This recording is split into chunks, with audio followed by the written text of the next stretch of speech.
seconds, kind of let people start to trickle in. And then the mics are hot the whole time. Right, so you just gotta keep our mouth shut. No, you don't have to keep your mouth shut. You can talk about whatever you want. Okay.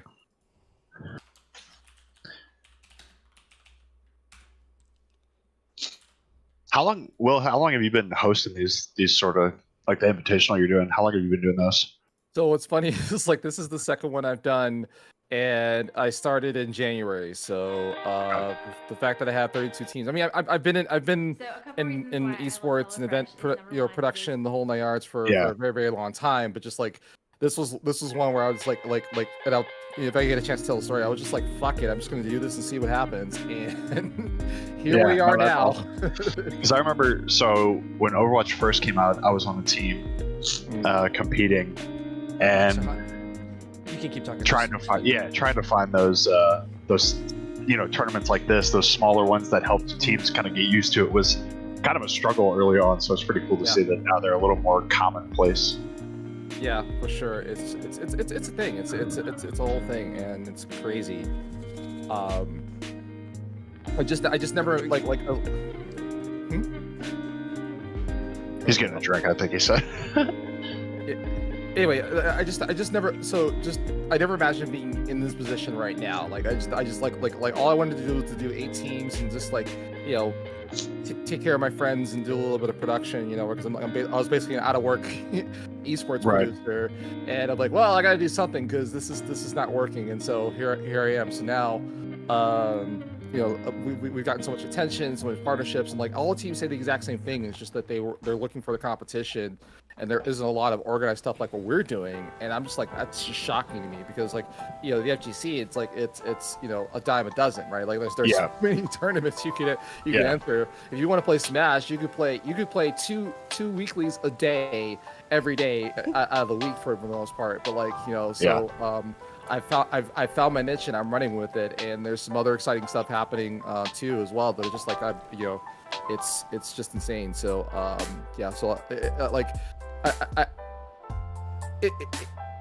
people are seeing the kind of the final result, but just like, you know, I've been in this game for a very long time, so this is just the thing that's working, is very visible, and you know, it's just having a lot of impact. And so I'm just very, very proud that we're able to pull this off, and you know, we can only go up from here.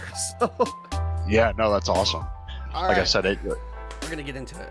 All right, cool. We're gonna get into it. I've already, as you guys go on the conversation, I already turned that camera on. Welcome, everybody, to the LFTG podcast, episode 28. As you can see today, there is no Mohawk mic, but we have filled it with 2 amazing special guests: Lefty B, the one, the only, Will English, the 4th.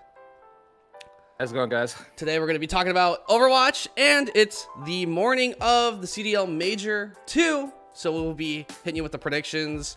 Lefty and I have never really talked about the CDL together, so I'm interested to see how our different perspectives and see how this goes. But let's get started out with the Overwatch Invitational that Will English is hosting. Will English, first of all, like, tell us about yourself for the people that are unaware.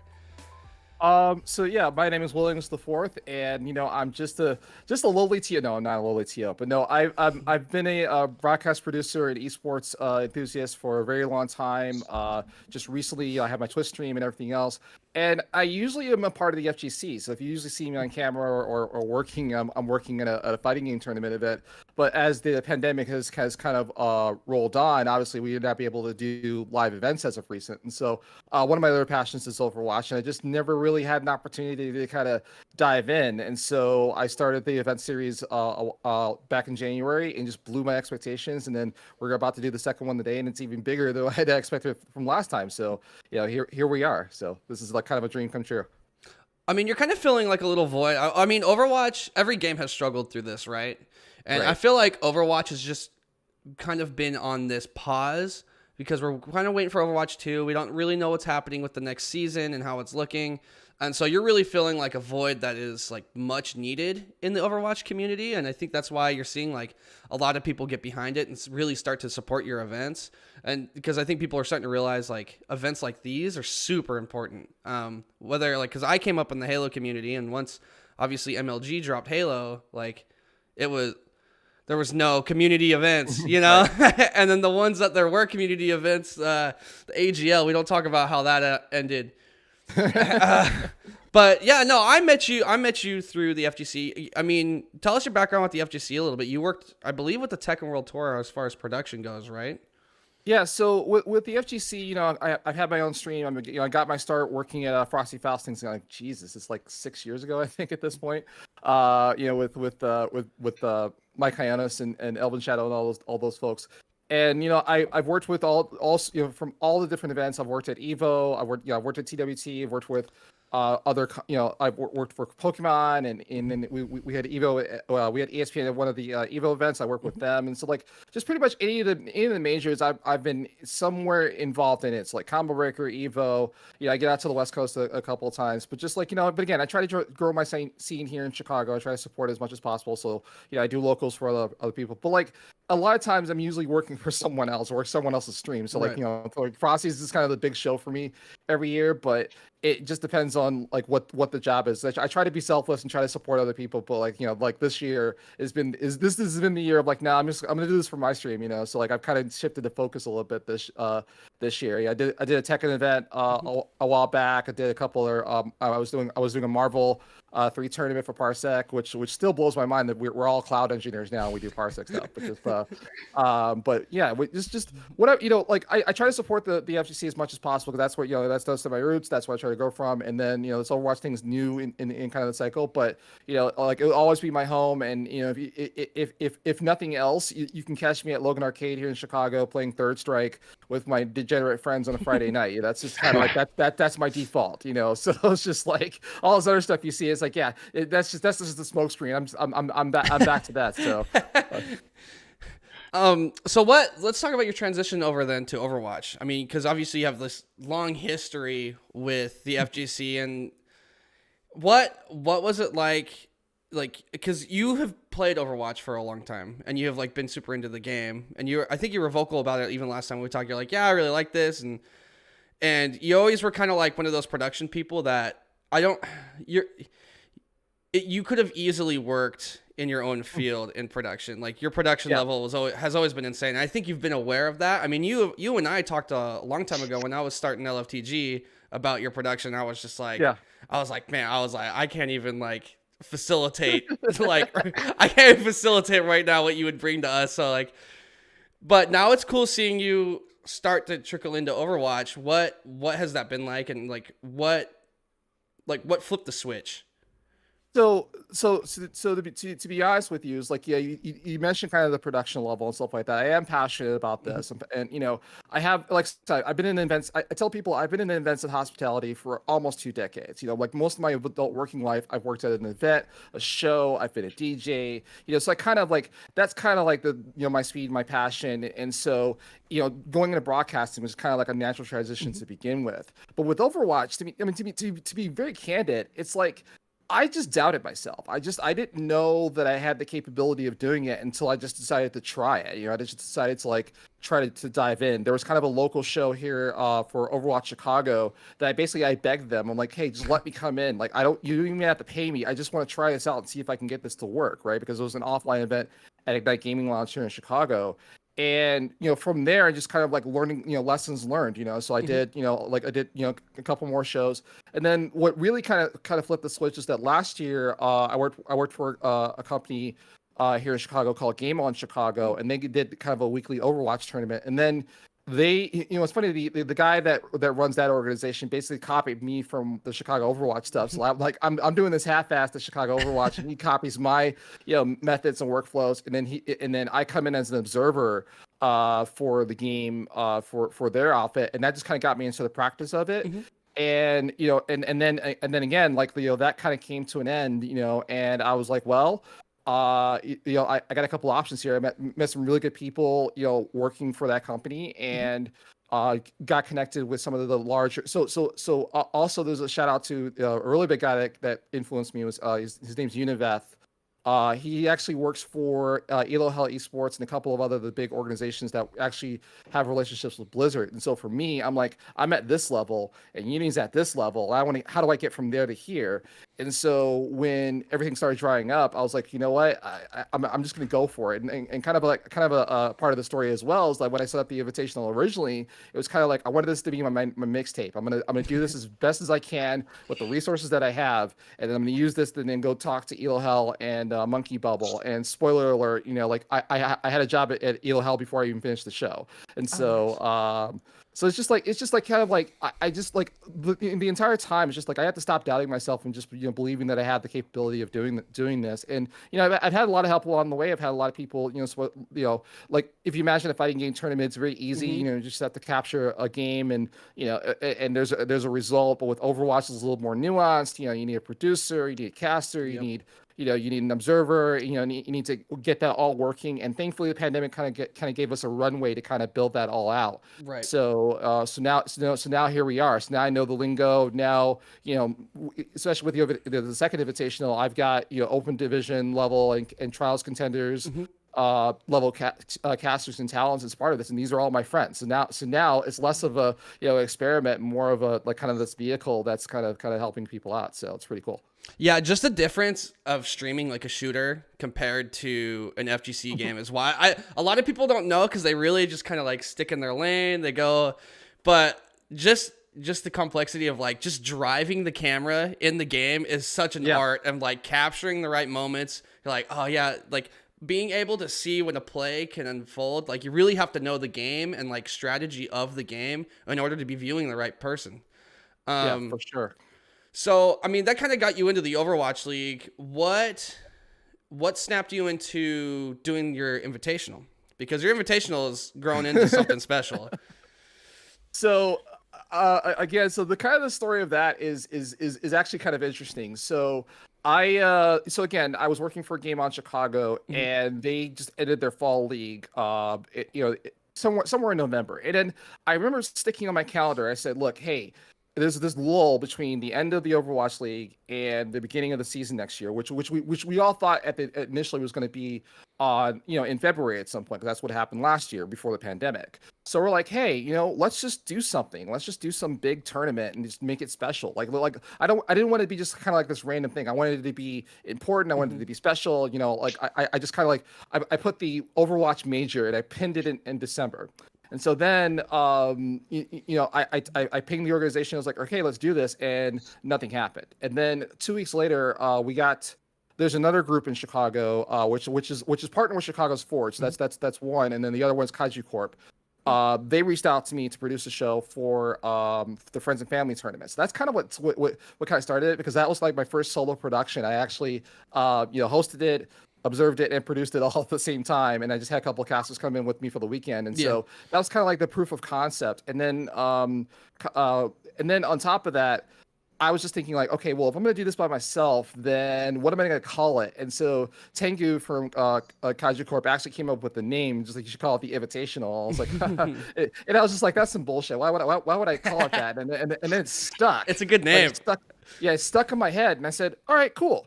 So basically, I was just trying to talk to my friends. I talked to some other Overwatch community members, and I was just like, all right, cool. What if I did this? And then the last thing that was kind of like the last part was like, how much money do I need to do this? Because I know that I don't want to just again, I want it to be special. I want it to be important. I want people to compete, and I can't do it for free, right? So just like, how much is this going to cost me? And so I just said, okay, cool. Look, I got this $500 from this event. I'm going to put this into this thing and see what happens. And so I put out a tweet with no other plans, with nothing else behind it. And suddenly, all right, well, we have 8 teams. All right, cool. And then I was like, all right, well, I don't even have a Discord, guys. I'm sorry. I just put out a tweet with a $500 prize on it, and so and then just like it just kind of grew from there. And so then I signed Uni on board. I got Jack Redgear, who's kind of a graphics guy. Uni set up the Discord for me, and then we're just off to the races. And so and then we set the cap at 16, and then we had more teams than that. We had more teams than 16, and half the field was college teams. So like they're banging on my door. So I said, okay, cool, we'll do a gauntlet then. How about that? We'll have a plan for the last spot.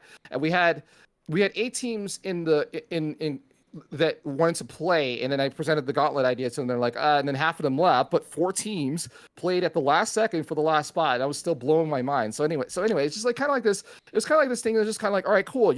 Here's an idea. Here's a start. Let's, what resources do I need? Who do I need to talk to? Because like I like, the entire time, and even for this show, if I didn't have all these resources, like I could do it myself, right? But just like I don't want to. So like let's delegate. Let's get more people involved. And so it kind of worked itself out. And of course, as soon as we got done with the first one, people were like, "When's the second?" I'm like, I don't know.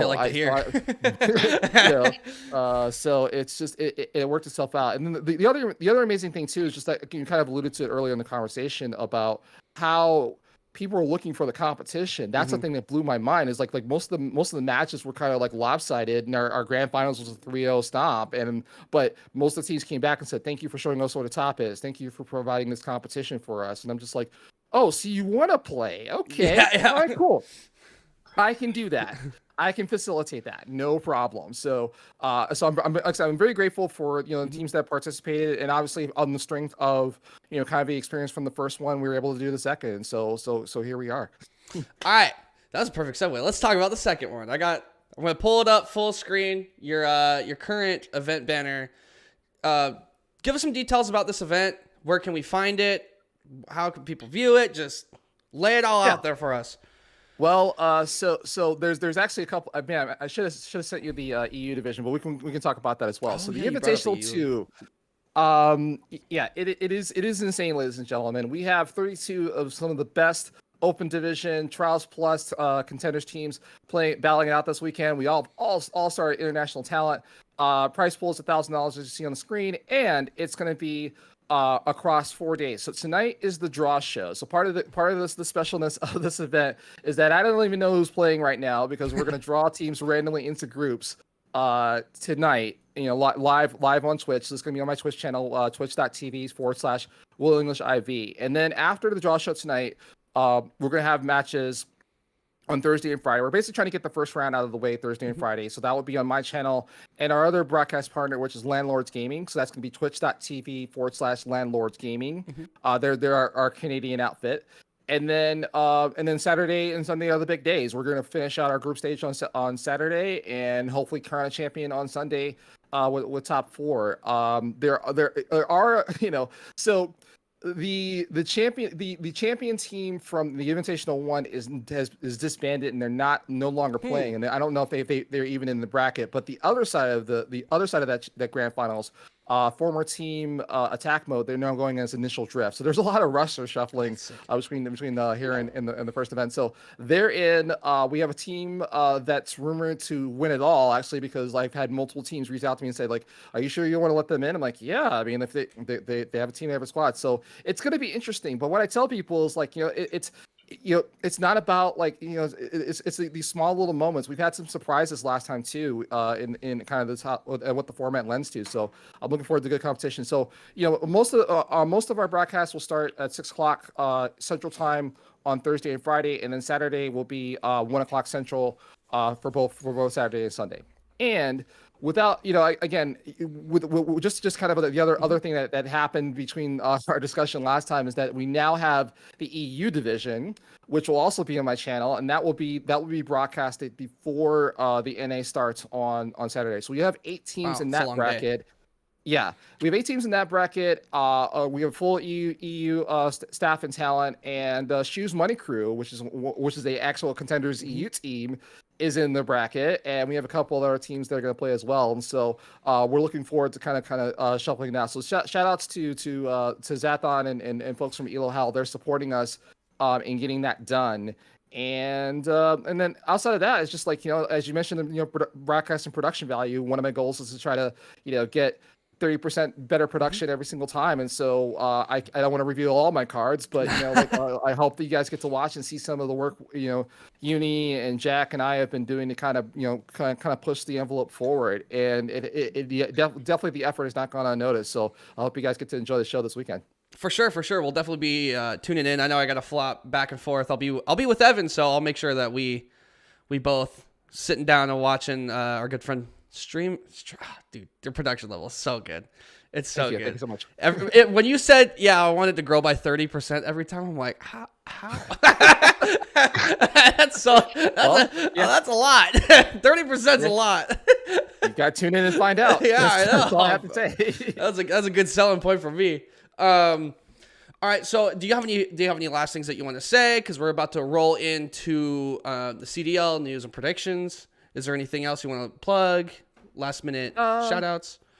No, just again, shout outs to our entire production staff and crew, to Uni and Jack and Vision from Ignite. So we have also a partnership with Ignite .gg. So that's Vincent and Sam Prod. I'm not sure how to say their nicknames, but they're our talent direction and crew, and it's gonna be great. I'm extremely grateful to be in this position right now, and like I said, there's more to come. Like I said, I wish I could tell you guys everything that's going to be happening, but don't blink, because we definitely will be back, and it's going to be even bigger than this thing is, which I didn't even know. I'm thinking to myself, where's the brick wall? Where's the point where I have a nervous breakdown and I should stop doing this, right? Because I don't know what that is, and that scares even me. But either way, thank you for having me on and letting me tell my story. And like I said, I really appreciate everything. Yeah, no problem, man. You guys putting together, and like I said, I hope you guys enjoy the show, and like I said, look forward to the competition this weekend. Yeah, for sure. Yeah, thank you.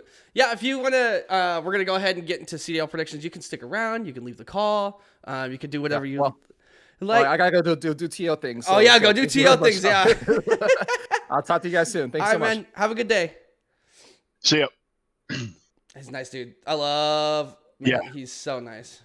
Such a good dude. Yeah. Such a cool competition, too. Especially for people who are missing out on that Overwatch, high level Overwatch. Yeah, I mean, awesome. We've just kind of expected Blizzard to say something more about what's going on with what they're doing. But speaking of the other side, the other side of Blizzard Activision, as far as League Ops goes, we are about to talk some juiciness.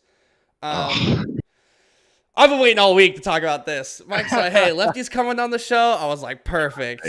Yeah. However, Mike has been a beast in predictions all year. And I've been horrible. Same. I have been horrible. So I did something with my predictions this time. I'll explain a little bit later. Right. But first, let's talk about West R.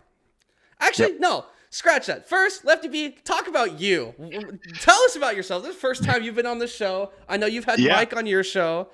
Yeah. Talk to me. So, like you said, I'm Lefty B. Let's see. I currently work for ESPO. You guys have talked about a lot of the podcast. Thank you for that. And I competed for a lot of time in Call of Duty since Ghosts. I had been competing. I've been following the league for all the iterations of CDL, CWL, even before that when it was all the MLG events. I've been following forever. I'm a huge fan. I competed for a really short time collegiately here at the college I'm at. And now here I am working for ESPO, working in the industry, and still loving Call of Duty and it's hard getting not to love, every prediction possible wrong. So it's hard not to love. It's hard not to love. It is. Well, now that you've told us about yourself, let's go ahead and roll into. I have a few topics. Is there anything that stood out to you this week, news-wise, that you wanted to get in? Really, nothing specifically. I think just the amount of, and I brought this up on my show, the amount of unnecessary drama, I guess, that is formed from every little thing in the COD community blows my mind. A roster swap happens. There's drama, even if it was both sides can say this was an amicable decision. We did this together. There's somehow still drama. Or one scrim, a person chooses the wrong class, and it's they're throwing the GAs out the window. Now there's drama on the timeline. I love that. It just blows my mind sometimes reading some of this. It's like, wow, you guys are it's just drama constantly. Here, I'll give you a background of what I think about GAs. I don't know if you've tuned into the show. I think GAs are crazy. They've gotten so out of hand. Yeah. As soon as the AK got GA'd, even after Treyarch was like, oh yeah, we're going to nerf it. For it to still be a thing. And then this last week, they were even talking about, the XM4 then got GA'd, which the AK-74 was beaming M4s across Yeah. the map. And then they were like, well, the QBZ might be overpowered. And I was like, okay, everyone shut the door. Yeah. But dude, if I was in a room with all of them, I would start throwing things. I'd be on the whiteboard. I'd start throwing the expo markers. I would do anything I could to get them to shut up. I just don't get it because it's if the GAs happen, but there's still going to be a meta that forms. Something is still going to be broken. If you get rid of everything, there's still a broken gun. I mean, that's just the reality of it. There will always be one gun that is good and that is better than the rest. If you GA everything and leave one gun for one gun, it's still going to be broken. Something will be broken about it. There's always going to be one gun that's better than every other gun. And here's the thing. The best Call of Duty is like, you said you started in Ghost, right? Yeah. What was the gun? Everyone knows the gun. It's the Vector.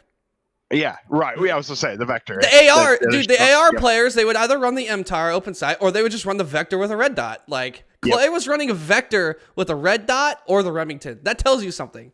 Yep. Like, we didn't GA it. Everyone had, and like, yeah, it just was the way it went. And the only way to counteract that is not GAs, would be the developers making every gun do the exact same damage. And then it would all be, and that's not fun at all. No. But that's the path that people are going with all the GAs is, all right, well, every gun does the same damage. You just have to hit more shots then. Is that what you want?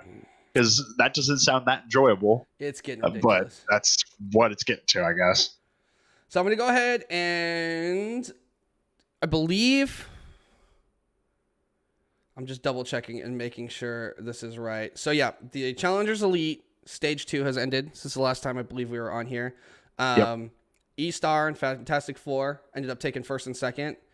And then the teams that are out are HYXR and Aerial Rise. That's not really a surprise. HYXR has a decent time getting into the Elite Stage, but have a hard time staying there. And Aerial Rise went 0-7. West Star is kind of in the middle of the pack with UT Crew, Built by Gamers, and Subliners Academy were closer to the top. Europe, Passion was on top, went 7-0. And then 67K and Train Hard Export are now going to have to fight for Challengers. And I believe the Challengers Cup just happened. Yep. And Fantastic Four ended up winning that one. Los ended up winning Europe. And then APAC. Come on. Who else than Renegades? Renegades have easy. But yeah. Let's go ahead. That's kind of like just like the little overview that we like to do. We don't like to stick because we can talk about Challengers for a year and a half. But one thing more that I would like to talk about Challengers besides GAs is West Star. They started out super hot at the beginning of the year, and then I don't know what the hell happened between. They lost 2 cups, and then everyone started leaving. Now you see some of the players in the CDL now, which we'll talk about one of those teams here in a second. What do you make of West Star, man? The Parasite methods. I want to believe that they are a good team and a consistent team. I want to believe it. I do. I think, take all the rest of it aside, Parasite in game is a incredibly smart and talented player. Take the outside stuff. He's a PR nightmare. Yeah, but you just focused on that. He is that team should be good. He's been around forever. They have the young talent. They can get the young talent because who doesn't want to play with some of those names? And yet they just can't bring it together fully. And with how Challengers is, and I talked about this before, one thing bad happens. Don't try to fix it. Start a new team. So you also don't really get the consistency that comes with just working out kinks. So I think they're a good team. I thought they were a good team with Methods for 24 hours. I thought they were probably the best version of that team. Mm-hmm. And then Methods was gone. Now they're back to Parasite. And I think they're still a good team. I just think that they have a lot to figure out with... I think Challengers in general has a lot to figure out with how can we keep a roster for more than one single event.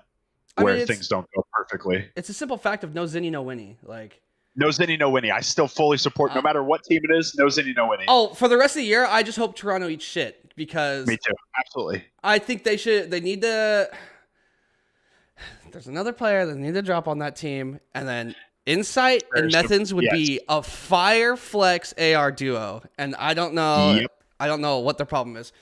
But speaking of teams and issues, we're gonna move on. We're gonna fully move on from challengers because we don't have that much time before the major starts, and we like to end our show right around then so people can kind of bounce on over, like little Easter bunnies that they are.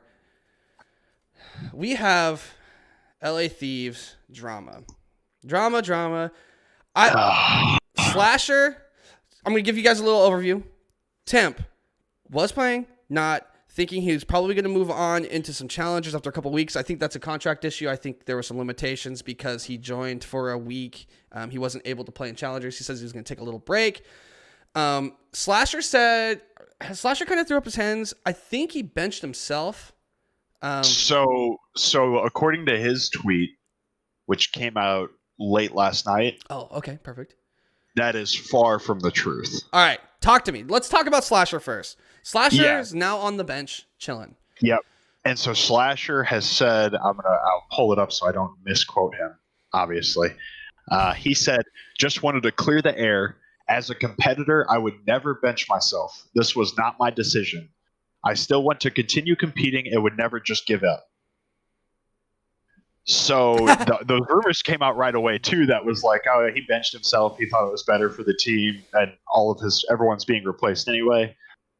I don't think he is able to control his ego that much. Well, the only two people left on this team. I don't think Venom would have had necessarily a big issue. I mean, Venom's a rookie coming in. Probably takes direction really well. Venom played really well last time we saw him play in the stage. It was just kind of a falling out with the other three. I mean, the only other really hothead now that Temp's on the bench is TJ. Like, TJ is probably going to be your more outspoken player. And then, so the roster right now, LA Thieves as it sits, is Draza, Kenny, TJ, and Venom. And Kenny will be moving from a flex to a main AR role, which I actually do not disagree with. I feel like Kenny does have Here's the thing with this game.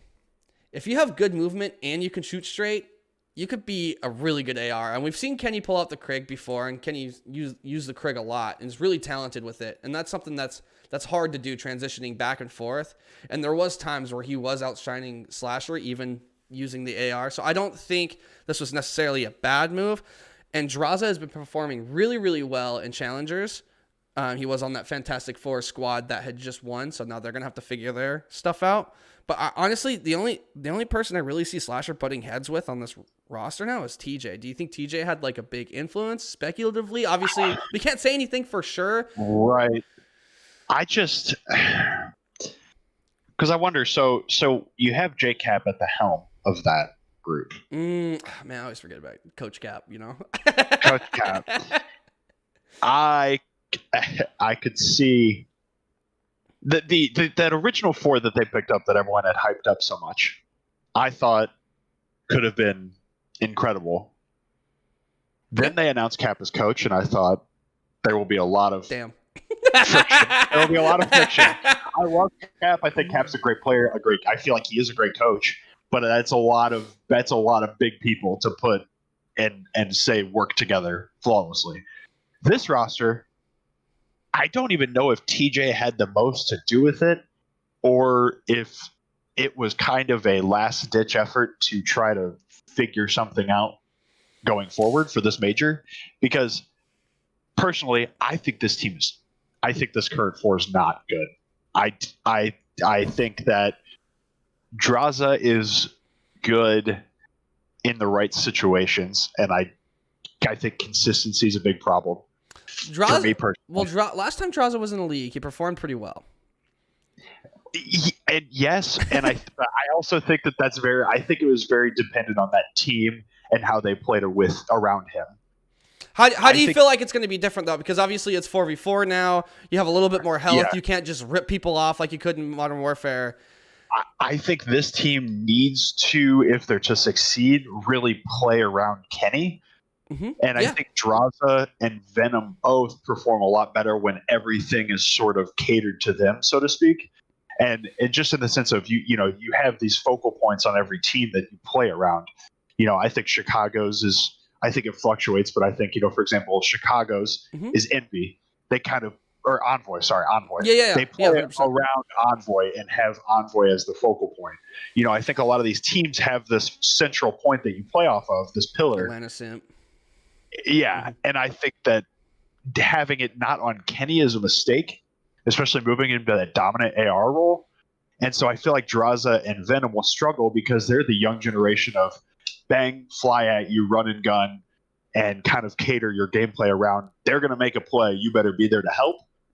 And I think that this game caters more to the style of, focusing on Kenny. So I think that team is just going to struggle. Well, the interesting thing, I don't know if they'll do well in this event particularly. I am interested to see what this team does because you talk about this focal point, and with Kenny moving to the AR, it's hard to move around the map around an AR. The AR is it's really like the AR gets the kills, but really the AR is the ultimate support player. Like they call out, they get all the info, they sweep up all the kills. That's their job. They should be play calling, and I think Kenny on this team should be the ones making the play calls. I don't think TJ should because TJ is going to have a lot to focus on. And I think that's where TJ kind of comes in because I believe Draza is the flex, or is it Venom? Yeah, Draza. They had Draza as the flex. Okay. Yeah. Okay, so Draza is the flex, so you can't play around Draza. So I think a lot of sites are kind of on TJ and how TJ performs, because with Kenny giving directions and TJ kind of being like the scump of the team. TJ can be pretty vocal, do a lot of damage, and get a lot of objective done. I honestly, I don't see this as a bad thing. I think maybe this week it might be a little hard, especially because they're starting off in losers and against a team that's looking pretty decent. Yeah. But I think it's going to be up to TJ and how TJ manages the middle of the map. I mean, I agree with you where like on paper, this team shouldn't be successful, but we have seen teams like this. I think a team that you could kind of look at right now is LAG. Or even this is kind of a similar build. If you really think about it, similar build to Florida Mutineers.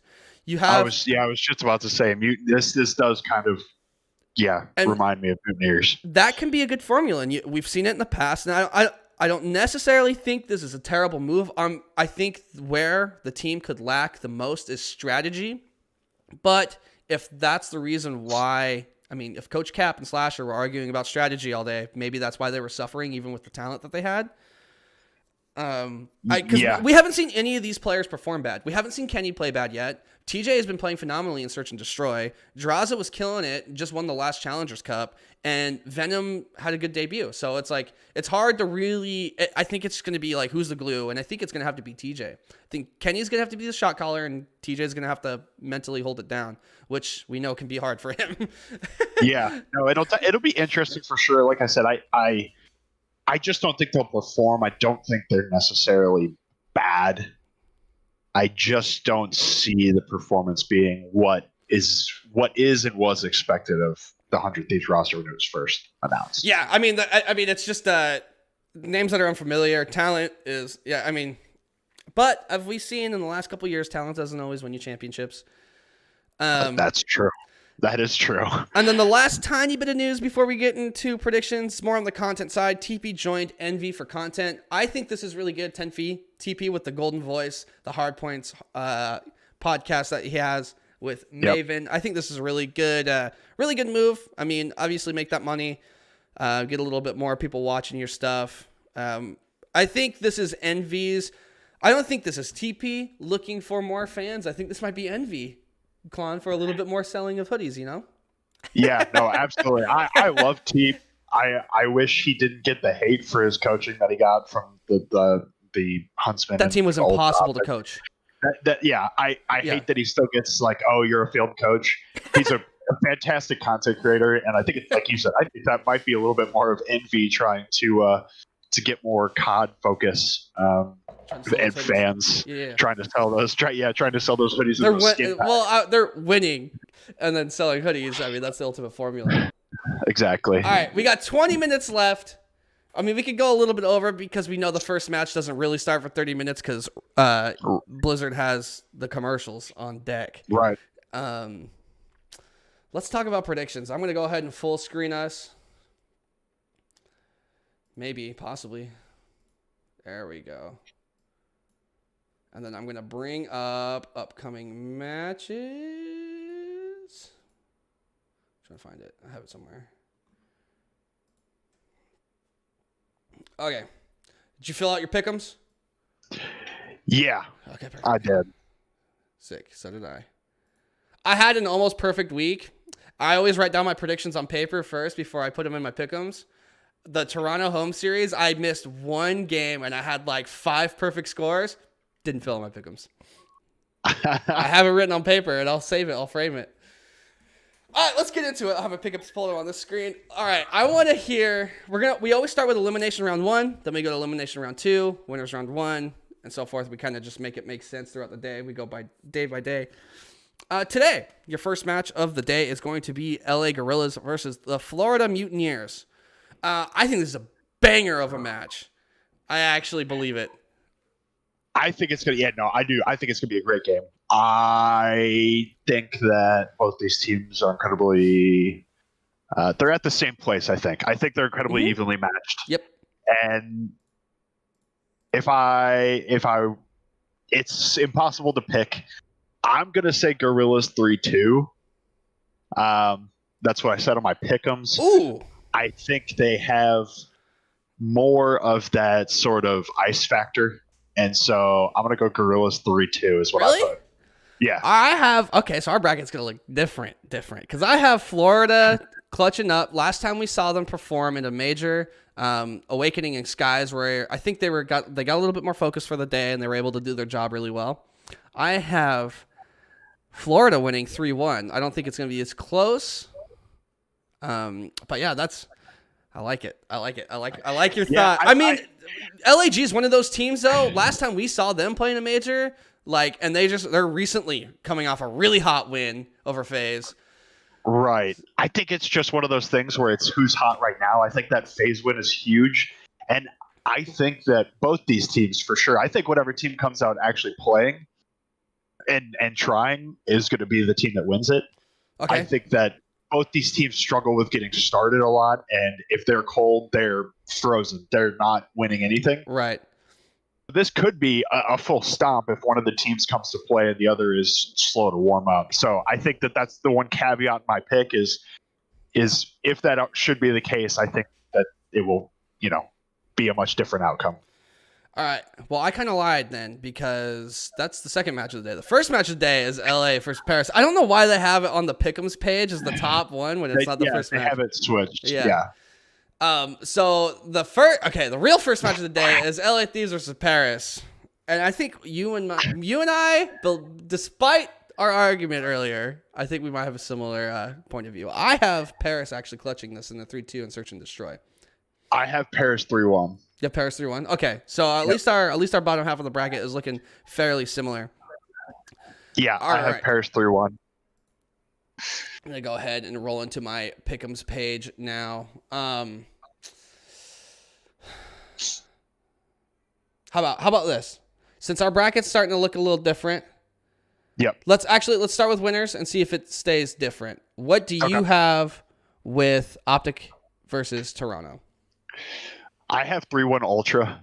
3-1 Optic. Okay. Sorry, Okay. I was like, whoa! No. 3-1 Optic. I think Optic that fan, huh? team. I'm a huge Optic fan. 1, 2. I think that team is tired of being told that they're trash and that certain players should be dropped. I've seen ridiculous arguments on Twitter, and those fans are. I am one of those fans, but they are a lot when things go wrong, and so I think they come out 3-1. I do think they lose the search. Yeah, that's exactly what I put. 3-1. They lose the search. What do you have? New York, Dallas. So I have 3-2 subliners. Ooh, okay. And I have it just because I just think that this is a matchup that Clay will refuse to lose. And when Clay he's refuses, 0-2, so I know. And I think he just does not want to deal with that anymore. And so I think that they managed to take this one. I'm going to say 3-2 subliners. Okay. I have 3-2 Dallas. And here's my thinking about Dallas. I think Dallas has a really big problem right now of playing down to their competition. I feel like Dallas's potential is really big, and they have a lot of room to really make something happen. I think they actually play down to their competition. I think that's a big mistake made by them.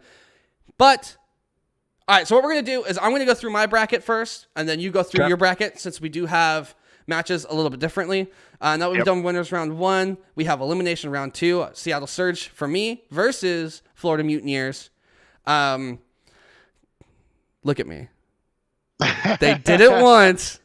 They can do it again. I think they're going to go 2-1 versus Florida Mutineers, which meaning they win 3-2. I think it's going to come down to the search and destroy, and I think Awakening's going to choke on that dumb AR of his. Then on the other side of elimination round 2, I have London Royal Ravens versus Legion, the EU banger. I have London winning. I think London has a lot of momentum. I think Paris still has a few things to work on. They've shown weaknesses in the hardpoint. At first, we thought hardpoint was going to be like the end-all be-all for them. They were just going to win every single one. But recently, I feel like they've been struggling to close out a match, and I think that's something that you have to do against a team like London, because London... They're pretty good at capitalizing on mistakes. They're starting off in this lower bracket. They don't want to be here, but it's round 2. Elimination round 3 for me, which is going to be happening Friday. It was Toronto versus Seattle Surge. Just win 2, baby. Just win 2. I just need you to win 2. I have Seattle winning 3-2 just because my heart can't handle it. I have clear bias. My secret for this bracket prediction, however, is my wife did most of the picks. The only picks that she did not do is the Seattle picks, because she knew she just would look at me funny and be worried about our future. Then we have, since I had New York Subliners losing in their winners match, they're going to be playing London Royal Ravens. I think this is going to be a slap. I think London might come out win the hard point, but that's about it. I think I have a hard time putting down 3-0s because in this league, really anything can happen. I have Subliners beating London Royal Ravens 3-1. Then on the winner side, we have what I believe and what I would have hoped would have been the finals. We have FaZe versus Chicago. I have another game 5, but I have a pissed off Atlanta FaZe after losing their last series. I have them winning 3-2. So every time Atlanta's in that game 5 and they go to search and destroy, for some reason, they just look different. They look impossible to beat. They play fast. They play really well and organized. It's just a rough thing to do. And then I have, where are we? Why are you not showing this to me? Be the Rocker you had. Rocker and Dallas. Rocker has done it. I don't think they're going to do it again. I think Dallas is going to 3-2 them. I think, here's the thing. I have a hard thing. I have a hard thing with Dallas. I think it's going to be impossible for them to avoid game 5s this event. I think game 5 is going to be their bread and butter, and I think they're going to have to clutch it up every time. And I think with Hook playing really well and Shotzi getting better like he did last year, a lot of people expected Shotzi to be the best in the game, obviously after winning MVP. But Shotzi is one of those players that gets better as the game goes on. That's why he was really, really good at the end of Halo 5. Shotzi wasn't the best at the beginning of Halo 5. He really wasn't. But at the end of Halo 5, everyone knew Shotzi was the best player in the game. And I think he's going to do the same in this title as well. He just has a lot to prove. And then, I'm a huge Halo fan too, so I 100% agree with what you're saying with him getting better as time goes. So I already had Toronto versus Seattle. Okay, perfect. I have Minnesota versus Seattle. We saw it last time. It was rough. I don't think Seattle's going to do it. I think it's going to be 3-0 for Minnesota. I was realistic on this one. But it puts Seattle on the money, Maybe make a little bit of content out of that. Do something for the fans, you idiots. But then we have Optic versus New York Subliners. I have this not as close as people think. I think Optic still is on that up and up. I think they're mentally getting themselves ready for a match like this. I have them beating New York 3-1. I think they're going to be close games, but something's telling me that Optic's just going to have to close it out. And then I have, Optic versus Minnesota. I think it's going to be a Game 5 banger. I'm riding the Optic train as well. I have them winning 3-2. I think Minnesota could easily win this. I think this is a 50-50. Minnesota, they've been looking really well. Attach is really coming into his own. I think the roles now fit with Insight there. I think this Minnesota team is a really good strategic team, and those type of teams would be the team that would take down a team like Optic. Just outplay them, outclass them, but I don't feel like it's going to happen this time. Maybe in the future. Winners final, I have Atlanta versus Dallas. And I think Atlanta's going to hot 3-0 because that's just what they do versus Dallas, especially in this title. Then I actually have Optic beating Dallas in the elimination final. That surprised me. I forgot I did that. I don't know why. I think I think that's going to be a hard match, but I have it locked in, so I got to stick with it. And then the final, I think Atlanta's going to win stage 2 as well, but I think Optic's going to take more than one game. I think they're going to take 3. I think it's going to be 5-3 in that best of 9. Yeah. I hope Optic wins. I'm rooting for Optic to win it. I just think that's how it's going to go. Yeah. Do you have your pick'ems pulled up? So my pick'ems didn't save fully. Oh, you're somehow. cheating. No, I'm not cheating. I'm just kidding. So I'm just gonna go through it. And do you want to share your screen and we can full screen you? I would, but like I said, they didn't save, so it wouldn't really help. It wouldn't really help. But so I'm gonna go winners round or elimination round 2. Okay.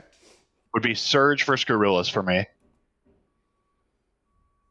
Surge wins it. They don't. I think Surge has issues. I won't say anything. What do you mean issues? What issues? I think that Looney is bad. He doesn't make the right He's play. bad. Yeah, they need to get rid of him. He's bad. Yeah, they need to get rid of him. Yeah, I love him. For example, Zinni's available. There's no Winnie, no Zinni. I mean, yeah, but what would Zinni do? I mean, I guess you have Gunless run a sub and then Zinni play AR. He's just a better player than Looney at this point in time. But so I have Seattle winning, but not because I want to, but because I don't think Gorillas or Mutineer or Gorillas is that good. So Seattle wins that one. I'll say 3-1, but it'll be interesting. Then in the bottom, I have London versus Paris, like you said. I also have London winning that one. Mm-hmm. I have it as 3-2. Okay. Just because those series are always close and they're always fun. Then I have that'd be Seattle versus let's see. Toronto, right? It'd be Toronto. Yep. I think Toronto wins that. Again, I think it's a 3-1. I just don't think Seattle's a good team. I don't. What do you mean they're getting better? I'm gonna say it. I don't think they're a good team. I think they need to make changes or do something, and I think they're gonna struggle. And I think that Toronto is gonna abuse them 3-0. Fair enough. The other one, I have London versus Dallas because I had Dallas losing to Subliners. Dallas wins that one 3-1. London, I think, is getting a lot better. I think that team is really good. I think they'll continue to grow now that once they get more time to play together. I really like London for later on in the season. Mm-hmm. Just at where they are now, I think that Dallas is still a pretty high way above them. Winners round 2, then I have Optic FaZe. The fanboy in me says make Optic win it. The realistic me says FaZe 3-1. Yep. So that's what I put, FaZe 3-1. Then the next match, Rocker versus Subliners. I have Rocker 3-1. I think that Subliners will think they're playing hot after beating Dallas, and then Rocker will remind them that they're still not great. That they're not ready for the big dogs. So I have Rocker winning that one, 3-1. That one surprises me, actually. I thought you were going to ride that New York train all the way. I want to. I just think that I think they're a team that Clay will get hype after they beat Dallas. And then he'll have all this hype, and they'll go in the first map, they'll just get obliterated. And once I've seen them reverse sweep, though. Yeah, I just think once his hype dies in that first map, those young guys on that team will be like, "Oh, what do we do now?" Like, we were just so excited, and what are we supposed to be sad now? And then they'll kind of not give up, but they'll be very demoralized. So that would mean my elimination 4 would be Toronto Optic. Yep. Yeah. That'd be heat. And I have Optic 3-2. Mm-hmm. I think they'll lose, obviously, the first search, and I think they'll lose the control. I mean, not the control, the hard point. I think that Optic has struggled a few times. I can tell you what the problem with Optic is, in my opinion, that is apparently a hot take on Twitter, because I've seen the opposite of all this. I think Dashi is not playing well. I think Dashi right now is the player that needs to step up. 100%. Why people think it's formal and they think it's Envoy trying to take a leader role and he needs to just let the leaders talk and let Scump and Formal run it, I think is ridiculous. Mm-hmm. I think it's 1,000% Dashi needs to play better, and Scump and Formal need to just keep doing what they're doing, and Envoy needs to just be the leader and not focus so much on trying to be the sole carry when things start to go wrong. I think the second they run into adversity, Envoy is suddenly like, I have to be the best player to ever play any game, and he starts to make worse plays that are desperation plays. Yep. But I still think they win 3-2 against Toronto. That makes my lower bracket would be Dallas versus